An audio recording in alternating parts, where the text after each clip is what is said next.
Lefi é suade ayalela mema. Fiel é Deus, aleluia, amém? Hoje eu quero falar, dar um estudo falando sobre nossas vaidades, como Provérbio 3,13 diz: bem-aventurado o homem que acha sabedoria, o homem que adquira o conhecimento, ou seja, mais do que feliz, pois o valor da vida que tem, ela tem que ser vivida com sabedoria, pois a vida que temos, que nós adquirimos, e ela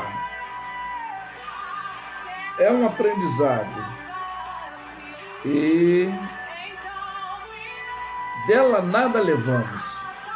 Então, com o passar dos anos, nós aprendemos, nós ensinamos. E nesse significado de vaidade, é a qualidade do que é em vão, vazio, e firmado sob aparência ilusória, ou valorização que se atribui à própria aparência, ou as quaisquer outras qualidades física ou intelectual ou fundamentada ou admirada pelos outros, semelhante ao amor próprio, ou a fanfarrice também, que é como uma vaidade espiritual. Como é isso, pastor? É a prática que sempre por pessoas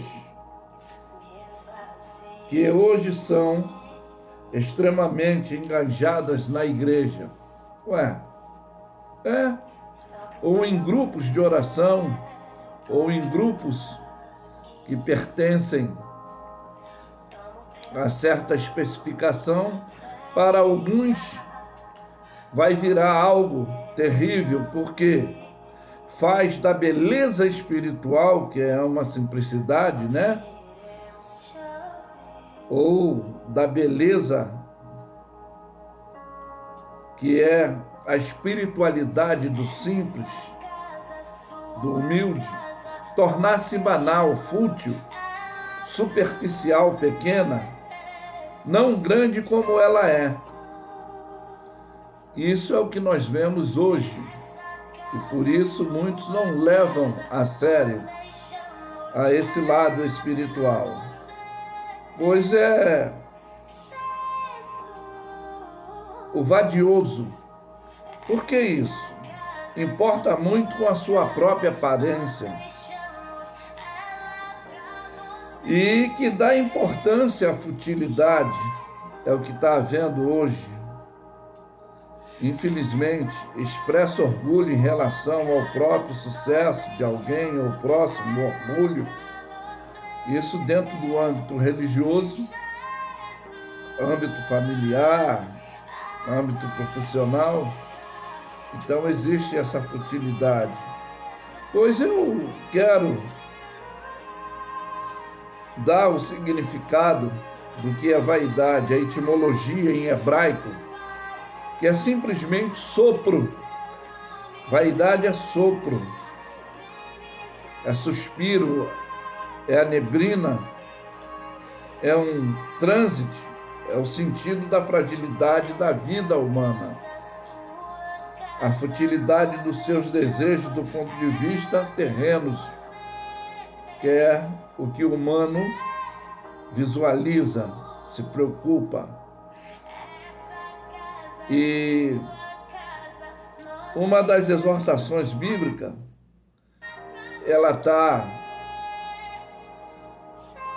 aqui no capítulo 4, 13 e 14 de Tiago, que vai dizer, muito simples: ei, agora vós que dizeis, hoje ou amanhã iremos a tal cidade, e lá passaremos um ano. e contrataremos e ganharemos.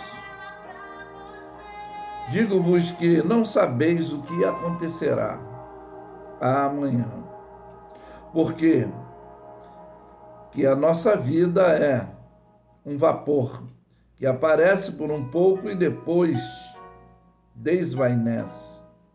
É o caso exortativo daquele fazendeiro que se multiplicaram a sua herdade, a sua fazenda naquele ano, e ele, no seu interior do seu questionamento, querendo saber como agregaria, não tinha espaço, não tinha local, não tinha como fazer, e ele disse: não, já sei, eu vou derrubar esse celeiro, vou construir outros maiores e agregarei os meus bens. E direi à minha alma: alma, bebe, folga-te à vontade, porque tens em depósito por muitos longos anos de vida. E rapidamente deslou com uma voz lhe falando: nesta mesma noite Deus te pedirá conta, para quem será a tua alma? Então, eu quero falar disso, dessa vaidade do valor da vida, dessa futilidade, que infelizmente nós não valorizamos e às vezes desprezamos, só entendemos quando partimos, né? E eu quero ler aqui no livro de Eclesiastes, tá? E nós vamos ler do capítulo 9, que aqui nos dá uma referência. Deveras resolvi todas as coisas no meu coração para claramente entender tudo isso, que o justo, o sábio e as suas obras estão nas mãos de Deus. Também que o homem não conhece nem o amor nem o ódio, tudo passa perante a sua face. Tudo sucede igualmente a todos. O mesmo sucede ao justo e ao ímpio, ao bom e ao puro, como ao impuro, assim ao que sacrifica como ao que não sacrifica, assim ao bom como ao pecador, ao que jura com o temor, o que teme o juramento. Este é o mal que há entre tudo quanto se faz debaixo do sol, que a todos sucedem o mesmo, e que também o coração dos filhos dos homens está cheio de maldade, e que há desvario no seu coração, na sua vida, e depois se vão aos mortos. Ora, para o que acompanha com todos os vivos há a esperança, porque melhor é o cão vivo do que o leão morto.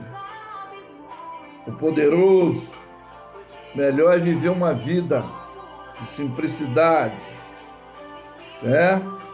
Porque os vivos, olha bem, sabem que hão de morrer, mas os mortos não sabem coisa nenhuma, nem tampouco eles têm jamais recompensa, mas a sua memória ficou entregue ao esquecimento. Até o seu amor, o seu ódio, a sua inveja já pereceram, já não tem parte alguma neste século e alguma coisa do que se fez debaixo do sol. Vai, pois, com alegria, come o teu pão, bebe de bom coração teu vinho, pois já Deus se agrada das suas obras. Em tudo seja alvo, seja limpo, seja puro as tuas vestes, nunca falte o óleo sobre a tua cabeça, a unção espiritual, o direcionamento do Espírito de Deus em nossas vidas, que é necessário. Goza a vida com a mulher que amas todos os dias da tua vida, da tua vaidade. os quais Deus te deu debaixo do sol todos os dias da tua vaidade, porque esta é a porção nesta vida do teu trabalho que tu fizeste debaixo do sol. Tudo quanto te vier à mão para fazer, faze conforme a tua força, porque na sepultura, para onde tu vais, não há obra, nem indústria, nem ciência, nem sabedoria alguma. Voltar-me abaixo do sol, que não é dos ligeiros a carreira, nem dos valentes a peleja, nem tampouco dos sábios. O pão, nem ainda dos prudentes, e a riqueza, nem dos inteligentes.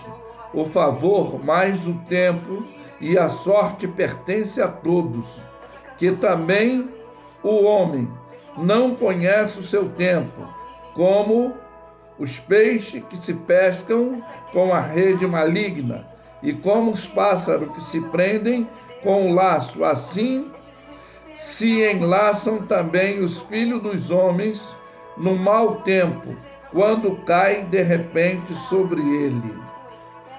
Então aí está essa orientação específica sobre a vida.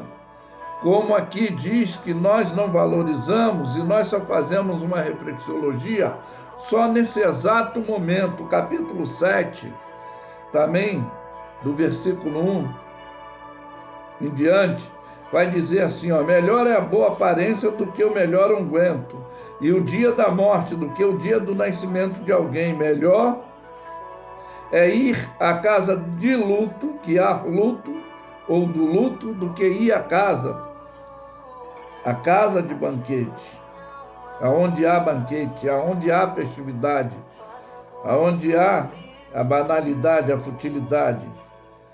Por que melhor ir à casa de luto? Porque ali se vê o fim de todos os homens, e os vivos aplicam seu coração, ou seja, param para fazer uma reflexologia, analisam, uns se questionam, poxa, eu poderia tratar bem a minha mãe e meu pai quando partem, um familiar, uma pessoa mais próxima, mas diz que é melhor o dia da tristeza do que o dia do riso, porque com a tristeza o rosto se faz melhor o coração. Aí vai dizer, o coração do sábio está na casa do luto, mas o coração do tolo na casa da alegria, ou seja, ele não está nem aí, ele quer o momento, 5 minutos de fama. Melhor é ouvir a repreensão do sábio do que alguém ouvir a canção do tolo. É o que hoje muitos dão valor, desprezam as éticas, a prática, os ensinamentos, as orientações específicas para todas as áreas, a gente ser bem-sucedido, e muito menosprezam, né?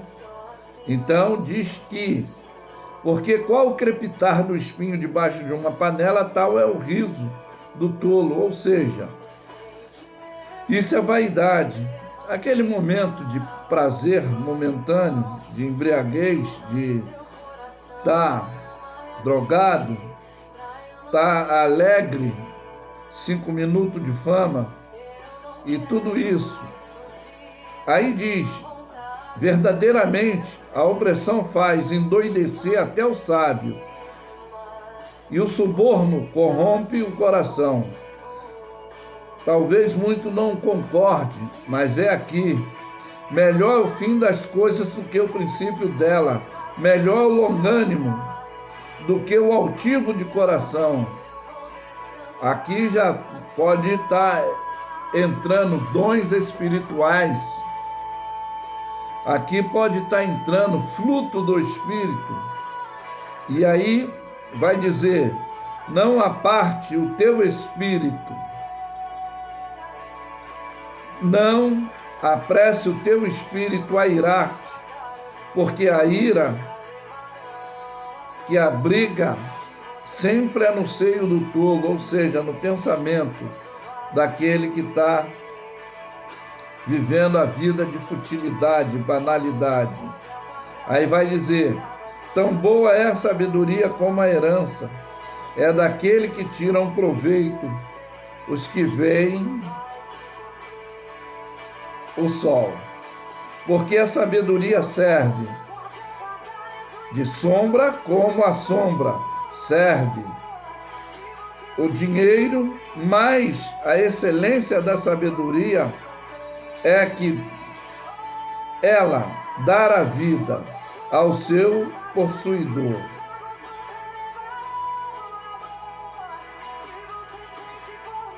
Mas diz para a gente atentar para a obra de Deus, porque quem poderá endireitar o que ele fez torto? Mas como é isso? Tem coisa que não adianta a gente tentar distorcer.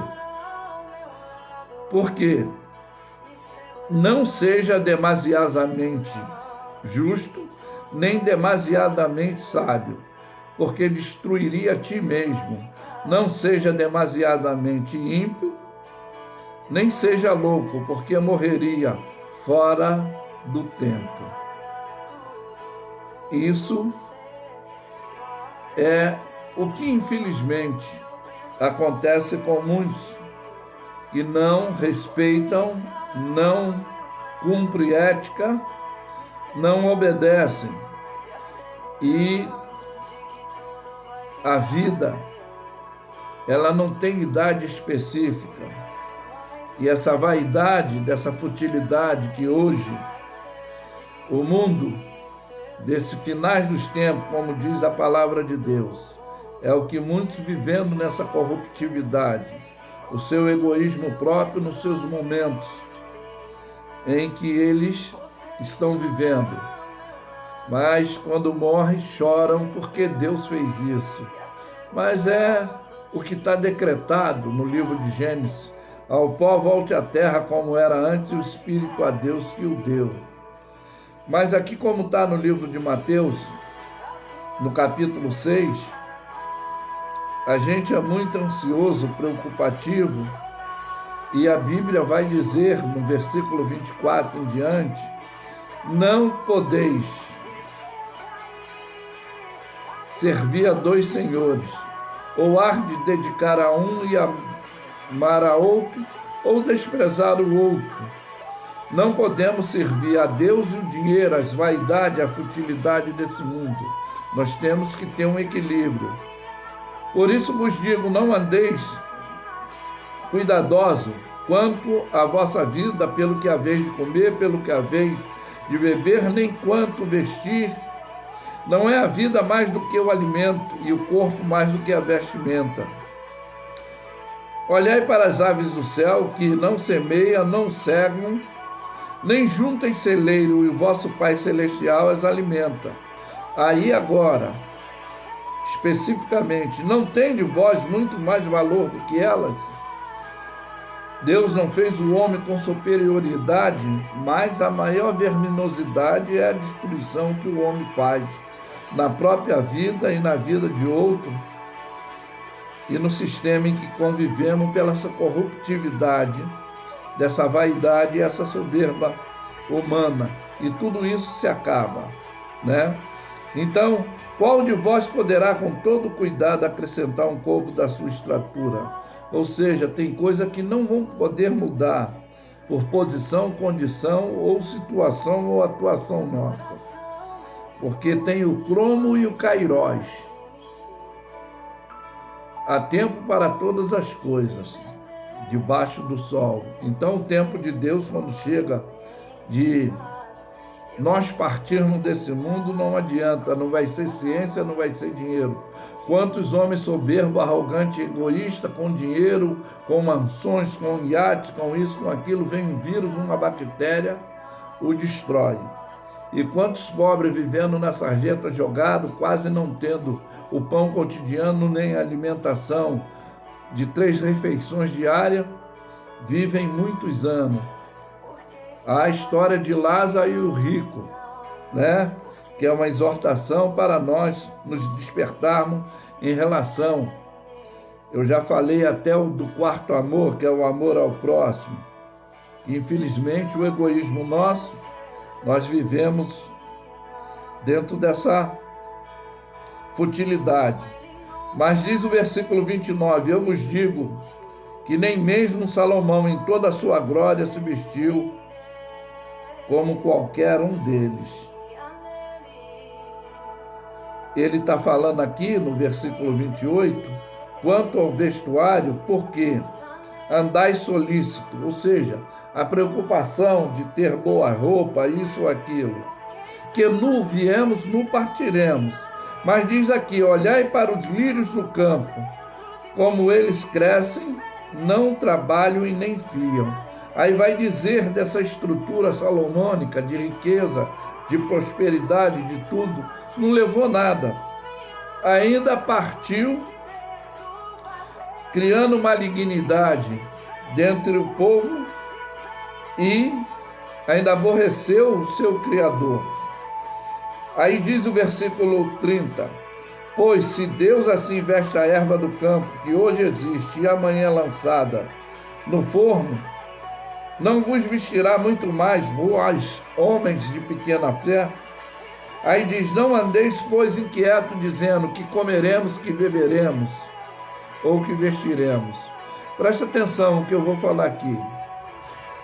O que eu necessito, Deus me dá. O que eu preciso, eu tenho que trabalhar para obter com equilíbrio. Não essa corruptividade imperativa luciferiana que está aí, principalmente na área de política, que nós estamos vendo, ou até mesmo dentro da área religiosa, deixando as suas funções específicas e causando escândalo, né? E o que nós levamos dessa vida, né? Aí vai dizer, porque de todas essas coisas o gentil procura, de certo que o vosso Pai Celestial bem sabe do que necessitamos de todas as coisas. Então, do que eu preciso, a oração do Pai Nosso já é especificamente o que Cristo ensinou. Ele nos dá o pão nosso de cada dia. Mas, para uma vida futurística melhor, eu tenho que trabalhar, batalhar para conquistar. Mas mesmo assim, dela nada eu vou levar. Mas a exortação espiritual está aqui, mas buscar em primeiro lugar o reino de Deus e a sua justiça, porque todas essas coisas vos serão acrescentadas. Aí vai nos dizer, não andeis inquieto, pois pelo dia de amanhã, porque o dia de amanhã cuidará de si mesmo e basta cada dia o seu mal. Aí fica essa expressividade que nós não sabemos qual o nosso tempo de partida. Nós não sabemos. Então temos que andar nesse equilíbrio da sabedoria, não ficar apegado. Não que nós não devemos, não podemos ter bens materiais, mas que não vamos ficar presos à vaidade secundária, mas buscar prioridade, que será que todos terão que comparecer diante do grande tribunal de Deus, e vai ser representada quer toda obra boa, quer toda obra má, que fica esse prático estudo da vida, essa mensagem expressiva para tu viver uma vida de equilíbrio e qualidade. Amar os que te amam, que estão próximos de ti, não reclamar quando se parte, quando se perdem. Mas eu afirmo que Luffy é suede, ai ao leila mema, fiel é Deus, aleluia, amém? Tenham todos um bom dia.